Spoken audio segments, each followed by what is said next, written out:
हमने आपको वो तस्वीरें भी दिखाई कि कैसे गुजरात में तो जगह जगह जश्न का माहौल सुबह से मनाया जा रहा है, क्योंकि कहीं ना कहीं भरोसा आम जनता को भी था कि वो किसकी सरकार चाहती है। और पहले से ही बीजेपी के कार्यकर्ताओं को भी वो भरोसा था कि हमारे कार्यकर्ताओं ने अगर डट कर काम किया है, रैलियां की गई है, लगभग 50 के करीबन रैलियां जो बीजेपी की तरफ से की गई थी आयोजित, उसका फायदा कहीं ना कहीं बीजेपी को पहुंचा। लेकिन जो भारत जोड़ो यात्रा की शुरुआत बार बार ये कहा जा रहा है कि दक्षिण से ना शुरू करके अगर कांग्रेस ने पहले गुजरात से शुरू कर दी होती तो शायद उसका फायदा जरूर कांग्रेस को पहुंचता। पर यहां आम आदमी पार्टी को कहीं ना कहीं थोड़ी सी राहत जरूर मिली है, क्योंकि जो दावा उन्होंने किया था कि वो जीत हासिल करेंगे, भले जीत ना पाए हो, पर उन्होंने खाता खोलते हुए 5 सीटें अपने खाते में दर्ज करा ली है और वहीं अन्य के पास 4 सीटें, लेकिन बहुमत के आंकड़े को पार कर दिया है बीजेपी ने। और इसी वजह से बेहद उत्साहित कार्यकर्ता और तैयारियां बम्पर तौर पर की जा रही है दिल्ली के बीजेपी हेडक्वार्टर में, जहां इस वक्त हमारे सहयोगी सचिन दुबे हमारे साथ मौजूद है। सचिन, जरा एक बार फिर वो तस्वीरें दिखाइए कि कैसा उत्साह वहां लोगों के बीच में, और कुछ लोगों से बातचीत करने की भी कोशिश जरूर कीजिएगा।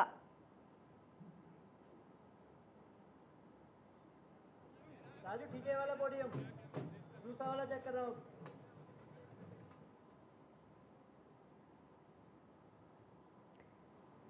सचिन, क्या आपको मेरी आवाज मिल पा रही है?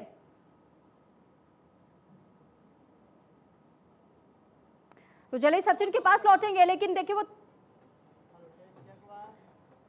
तो सचिन एक बार फिर से हमारे साथ जुड़े हुए। सचिन, जरा वो तस्वीरें दिखाइएगा कि आपके आसपास का माहौल कैसा नजर आ रहा है इस वक्त, आपको कितने उत्साहित, और कुछ लोगों से बात करने की जरूर कोशिश कीजिए कि इस वक्त वो कैसा महसूस कर रहे हैं इतने प्रचंड जीत के बाद। हेलो। जीत के बाद जो दिल्ली बीजेपी हेडक्वार्टर्स की तस्वीरें हैं वो बहुत कुछ बोल रही हैं। आप देखिए किस तरीके से लगातार ढोल नगाड़ों के साथ साथ तमाम जो बैनर पोस्टर्स हैं वो भी बार बार यहाँ पर लगाए जा रहे हैं। जरा वो देखिए कैमरे जरा आप वो देखिए किस तरीके से तमाम अलग अलग पोस्टर्स जो हैं यहाँ पर बने हैं और यहाँ पर लगाए जा रहे हैं। देखिए शुरुआत से मैं इस बात का जिक्र कर रहा हूँ कि मैसेज जो है वो सभी पार्टियों को देने का पूरा प्रयास किया जा रहा है। और देखिए कितनी भीड़ है, देखिए कितनी भीड़ है, एक एक करके तमाम जो कार्यकर्ता है वो यहाँ पर पहुंच रहे हैं। अलग अलग जगहों पर सुरक्षा के पुख्ता इंतजाम किए गए हैं। विशेष तौर पर अगर हम बात करें यहाँ पर तो एसपीजी ने भी पूरा कंट्रोल जो है यहाँ पर ले लिया है, जो गेट से ब्लॉक कर दिया गया है और उत्साह बहुत ज्यादा है। उत्साह की बात करें हम, तादाद लोग यहाँ पर पहुंच रहे हैं और इस तादाद में आप देखिए बच्चे भी हैं, बुजुर्ग भी हैं, महिलाएं भी हैं और तमाम युवा भी इस यहाँ पे आपको देखने को मिल रहे होंगे। खास तौर पर आपको ये भी जानकारी दें कि अलग अलग जगहों से दूर दराज से लोग यहाँ पर पहुंच रहे हैं सिर्फ ये देखने के लिए कि आखिर जो जश्न लगातार यहाँ पर बनाया जा रहा है आखिर वो कैसा है। ढोल नगाड़े लगातार यहाँ पर बजाए जा रहे हैं, लोगों में काफी ज्यादा उत्साह देखने को मिल रहा है, नाच गाने हो रहे हैं। जब लोग सुनते हैं तो अपने दांतों तले उंगली दबा लेते हैं। बहुत आश्चर्यजनक अचीवमेंट है एक तरह से आप सब लोगों का। मैं गुजरात के लोगों को खासकर बहुत बहुत शुक्रिया अदा करना चाहता हूं आपसे। मैं अभी जब गुजरात जितनी बार आया चुनाव के दौरान, आपसे जो प्यार मिला, सम्मान मिला, विश्वास मिला, उसका मैं जिंदगी आभारी रहूंगा। आप लोगों का बहुत बहुत ऋणी रहूंगा। बहुत बहुत शुक्रिया आप सब लोगों का। मुझे बहुत कुछ सीखने को मिला और गुजरात एक तरह से बीजेपी का गढ़ माना जाता है। उस किले को भेदने में हम सफल हुए। आज हमें लगभग 13% के लगभग वोट मिला है। अभी तक 39 लाख के करीब वोट मिल चुके हैं और अभी गिनती जारी है, अभी और भी वोट मिलेंगे। इतने लोगों ने हमारे ऊपर भरोसा किया, इतने लोगों ने पहली बार में हमें वोट दिया, इसके लिए मैं उन सभी लोगों का आभारी हूँ जिन्होंने इतना प्रेम दिया। जैसा मैंने कहा कि इस बार किला भेदने में सफल हुए, आप सबके आशीर्वाद से अगली बार किला जीतने में भी सफल होंगे हम सब लोग मिलके। हमने पूरा कैंपेन बहुत पॉजिटिव चलाया। कोई तो अरविंद केजरीवाल को सुन रहे थे आप, और आम आदमी पार्टी की खुशी इस वजह से वो जाहिर करने की कोशिश उनकी तरफ से कर रहे हैं, क्योंकि अरविंद केजरीवाल का ये कहना है कि देखिए जो बीजेपी का गढ़ गुजरात जिसे कहा जाता है, हालांकि उसके किले को भेदने की कोशिश जो हमारी थी उसमें हम सफल रहे, लेकिन अगली बार हम किले को जीतने की भी कोशिश करेंगे। ये आपने अरविंद केजरीवाल को सुना। हमारे साथ स्टूडियो में इस वक्त एक मेहमान हमारे साथ मौजूद है जो कि राजनीतिक विश्लेषक है संजीव कौशिक जी। मैं आपसे जरा जानना चाहूंगी, देखिए आम आदमी पार्टी का खाता खुल गया, अरविंद केजरीवाल ने यह कह दिया कि इस बार हमने उनके किले को भेदा है, लेकिन अगली बार किले पर विजय भी प्राप्त जरूर करेंगे। देखिए, राजनीति का सिद्धांत यही कहता है। हालांकि हमने ये बात कांसीराम जी से सुनी थी कि पहली बार कहीं भी आप जाते हैं चुनाव लड़ने तो आप जगह बनाते हैं, दूसरी बार आप हराने के लिए जाते हैं और तीसरी बार जीतने के लिए जाते हैं। लेकिन जो रफ्तार है, मुझे लगता है कि आम आदमी पार्टी उस रफ्तार से आगे बढ़ती हुई दिखाई दे रही है। वो रफ्तार बाकी इस सिद्धांत से काफ़ी आगे है। चूँकि 5 सीटें जो सामने दिखाई दे रही हैं वो कम बड़ी उपलब्धि नहीं है। चूँकि ये कहीं और किसी और स्टेट में होता तो शायद इसको हम हल्के में लेते, लेकिन ये उस स्टेट में जाके 5 सीटें जीतना जहाँ से देश के प्रधानमंत्री आते हैं, गृह मंत्री आते हैं, अभेद किला है, पूरी ताकत वहाँ झोंक दी गई थी, इतने स्टार प्रचारक झोंक दिए गए थे, इतने मुख्यमंत्री जाके वहाँ पे, और तमाम तरह के जो आरोप लगाते हैं विपक्षी पार्टियां भारतीय जनता पार्टी के ऊपर कि वो तुष्टीकरण की राजनीति करती है, ध्रुवीकरण की राजनीति करती है, छद्म राष्ट्रवाद की राजनीति करती है, और इतने कट्टर लोगों के बीच में जाके 5 सीटें यदि वो लाती है, एक ऐसी पार्टी जो बिल्कुल नहीं है। मैं समझता हूँ कि केजरीवाल जी को निश्चित तौर पे बधाई मिलनी चाहिए, ये बहुत बड़ी उपलब्धि है उनके लिए। हाँ, ये कह सकते हैं कि जहाँ एक तरफ प्रचंड बहुमत 156 का आंकड़ा दिखाई दे रहा है, वहाँ बहुत छोटी सी ये संख्या है, लेकिन ये संख्या एक कहा संजीव जी आपने, क्योंकि ये संख्या अपने आप में ही बहुत बड़ी हो जाती है उस पार्टी के लिए जिसने पहली कोशिश की थी, लेकिन पहली कोशिश में भी कहीं ना कहीं उन्होंने उनकी जीत वो सफल नजर आई है, क्योंकि 5 सीटें भी जीतना अपने आप में एक बहुत बड़ी बात हो जाती है ऐसे राज्य में जो कि पहले से बीजेपी का गढ़ रहा हो और कांग्रेस की सीटें कहीं ना कहीं कट गई। आपके पास लौटेंगे सचिन, लगातार हमारे साथ बीजेपी हेडक्वार्टर से दिल्ली में बने हुए हैं, जरा तस्वीरें एक बार फिर से दिखाइए और लोगों से बातचीत कीजिएगा सचिन, क्योंकि उनका उत्साह इस वक्त हर कोई जानना चाहता है। जो कार्यकर्ता इस वक्त वहां मौजूद है वो कैसा महसूस कर रहे हैं, कैसी तैयारियां वहां आपको देखने को मिल रही है, जरा लोगों से बातचीत कीजिए।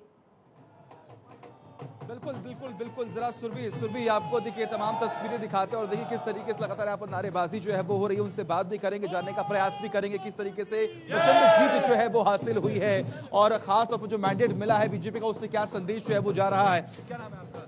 मेरा नाम विनील दादा, ये हमारे अध्यक्ष ये बोलेंगे। आइए इधर आइए। बीजेपी को जीत मिली है, विपक्ष को एक जवाब मिला होगा। जी, बीजेपी को जीत मिली है, उसी उत्साह के साथ हम केंद्रीय कार्यालय आए हैं। हमारे महानगर अध्यक्ष जी हमारे साथ हैं, बाकी की बात आप हमारे महानगर अध्यक्ष जी संजीव सर, बीजेपी को जीत मिली, विपक्ष को एक मुंहतोड़ जवाब दिया गया होगा। बहुत खुशी है कार्यकर्ताओं के अंदर, मुंहतोड़ जवाब तो है ही। सब जगह फ्री का मामला है। गुजरात में भी लॉलीपॉप दिखाने का प्रयास किया, लेकिन लोगों ने, पार्टी के कार्यकर्ताओं ने मेहनत की, विकास के मुद्दों को लोगों ने सराहा, कार्यकर्ताओं की मेहनत और मोदी जी का करिश्माई नेतृत्व वहाँ गुजरात में एक तरफा वहाँ पर जीत आई। तो देखिए किस तरीके से लगातार मोदी के नारे जो है वो लगाए जा रहे हैं। जरा पूछिएगा कि एक तरफा जीत तो इस बार बीजेपी को मिल चुकी है, कांग्रेस का भले सुपड़ा साफ होता हुआ नजर आ रहा है, लेकिन एक और छोटी लेकिन नई पार्टी की एंट्री जिस तरीके से गुजरात में हुई और एमसीडी में जैसा हार का सामना इस बार बीजेपी को करना पड़ गया और बहुमत का आंकड़ा ले गई आम आदमी पार्टी, क्या चुनौतीपूर्ण माहौल आने वाले समय के लिए बीजेपी महसूस कर रही है?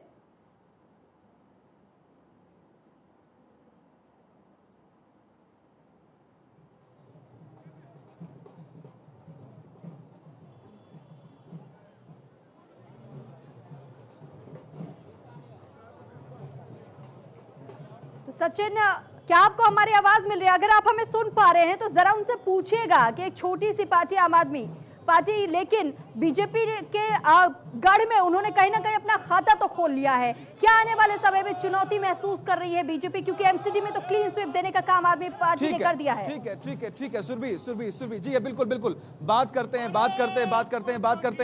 देखिए किस तरीके से तमाम लगातार नारेबाजी जो है वो लगाई जा रही है। लेकिन जो सवाल किया आपने वो सवाल भी मैं यहाँ पर पूछूंगा और जानने का प्रयास करते हैं कि आखिर जो है इस वक्त बीजेपी के कार्यकर्ताओं में जो है वो क्या चल रहा है, उनके जहन में क्या चल रहा है, तो ये बताइए। देखिए आम आदमी पार्टी एक नई पार्टी, लेकिन वर्चस्व का भी कायम है। बीजेपी देखा, पंजाब में भी देखा, आम आदमी पार्टी खाता खुल गया है। चुनौती है क्या? देखिए, झूठ जो है थोड़े दिन चलता है और ये फ्री का लालच और झूठ धीरे धीरे जनता समझ रही है। जिस प्रकार से इन्होंने पंजाब में झूठ बोलकर सरकार बनाने का काम किया, उसी झूठ को लेकर ये गुजरात में पहुंचे। लेकिन गुजरात में, हिमाचल प्रदेश में क्षेत्र की जनता ने उन्हें वहां नकार दिया है। सच क्या गया है लोगों की तरफ से? लोगों की तरफ से देखिए, गुजरात में एक तरफा जिस प्रकार से 5वीं 6ठी बार वहाँ सरकार बनी है भारतीय जनता पार्टी की, मैसेज साफ है। बड़ा प्रदेश है गुजरात और एक मैसेज देने वाला प्रदेश है, वहाँ मैसेज दे दिया गया है। उम्मीद थी कितना रिकॉर्ड बन पाएगा वहां पे, इतनी ज्यादा सीट आ पाएगी? उम्मीद से ज्यादा लोगों ने मोदी जी पर भरोसा किया, ये एक बड़ी खुशी की बात है।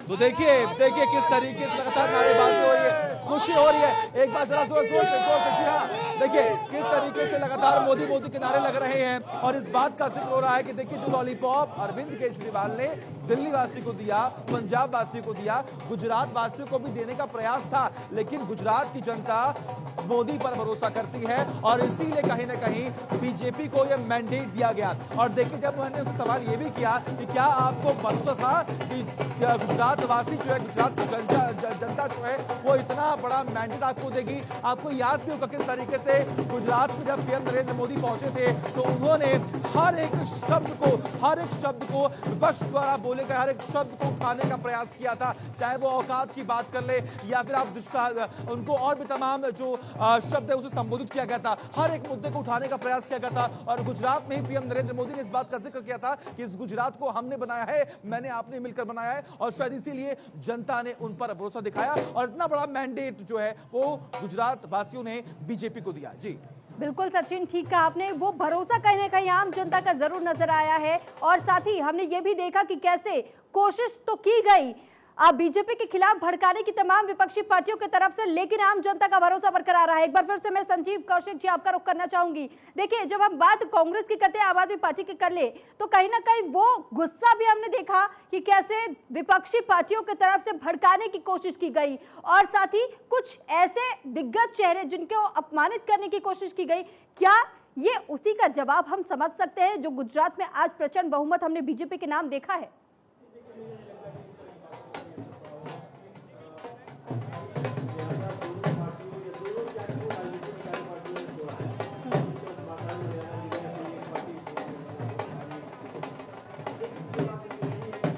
प्रतिनिधि और देश के प्रधानमंत्री के खिलाफ यदि कोई शब्द इस्तेमाल करते हैं तो आपको 10 बार सोचना चाहिए उसके लिए, क्योंकि वो प्रधानमंत्री किसी पार्टी के नहीं होते हैं, हमारे देश के होते हैं और सारे पार्टियों के लोगों के आदरणीय होते हैं, तो उसके हिसाब से उनका व्यवहार होना चाहिए। निश्चित तौर पे यदि वो उनके गृह क्षेत्र। ठीक है संजीव जी, माफी के साथ आपको यहाँ रोकना पड़ा है। मनोहर लाल खट्टर इस वक्त कुछ कह रहे सुनाते हैं। लगातार शासन बनाने में आगे बढ़ेंगे। आम आदमी पार्टी कह रही थी कि अच्छा करके दिखाएंगे गुजरात में, हिमाचल में, वो नतीजा उनको मिला नहीं है। कुछ नहीं पार्टी को लेकर, उसको लेकर क्या आप कहते हैं? देखिए वो हवाई बातें उनकी हैं।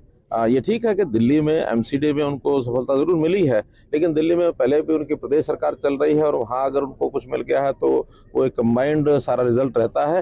लेकिन बाकी किसी प्रदेश में ना उनको कोई हरियाणा में सफलता मिली, आदमपुर में भी वो जमानत जब्त करा करके आए थे, 1.5 लाख में से 3500 वोट लेकर के आए, उनको ना कुछ हिमाचल में मिला ना कुछ उनको गुजरात में मिला।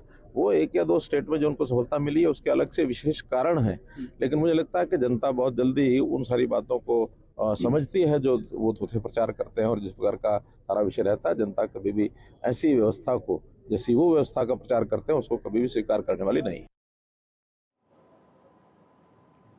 तो मनोहर लाल खट्टर को सुन रहे थे आप, और देखिए कहीं ना कहीं उन्होंने भरोसा जाहिर किया है कि अगर बीजेपी ने कड़ी मेहनत की है तो फिर उसका जो परिणाम नजर आया है ये परिणाम उनकी मेहनत का है। और इसी वजह से जिस तरीके से विपक्षियों की तरफ से दावे किए गए तो वो महज सिर्फ दावे ही रह गए और दावे ही साबित हुए हैं, लेकिन वो सफलतापूर्वक वो जमीनी स्तर पर नजर नहीं है। शायद यही वो कारण है जिस वजह से आम जनता का जो भरोसा था वो बीजेपी के साथ अब भी नजर आ रहा है। हालांकि बीजेपी जहां प्रचंड बहुमत गुजरात में अपने साथ लेती हुई नजर आई, तो वहीं हमने हिमाचल का भी देखा कि किस तरीके से कोशिश जारी थी कि नो रिपीट थ्योरी को तोड़ा जा सके और रिपीट थ्योरी को लाया जा सके। लेकिन जब आज जो नतीजे सामने आए, हमने ये देखा कि बीजेपी 26 सीटों पर सिमट कर रह गई और उसके बाद से कांग्रेस के पास 39 सीटें चली गई।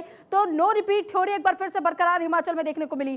तमाम पल पल के अपडेट हम आप तक पहुंचा रहे हैं। भारत 24 आपको चुनाव से जुड़ी हुई और चुनाव रिजल्ट से जुड़ी हुई एक एक अपडेट आप तक पहुंचा रहा है। बीजेपी 156 सीटों के साथ प्रचंड बहुमत के आंकड़े को पार कर चुकी है और उसके बाद ये जीत का जो सिलसिला बीजेपी ने देखा, और अब वो खुशी हम कार्यकर्ताओं के बीच में भी देख पा रहे, वो उत्साह भी देख पा रहे हैं कि किस तरीके से बेहद उत्साहित इस वक्त बीजेपी के कार्यकर्ता नजर आ रहे हैं। जगह जगह की तस्वीरें भी हमने आपको दिखाई कि गांधीनगर में किस तरीके से गरबा खेलते हुए महिलाएं नजर आई, तो ढोल नगाड़े थाप पर भी झूमते हुए कई लोग नजर आए हैं।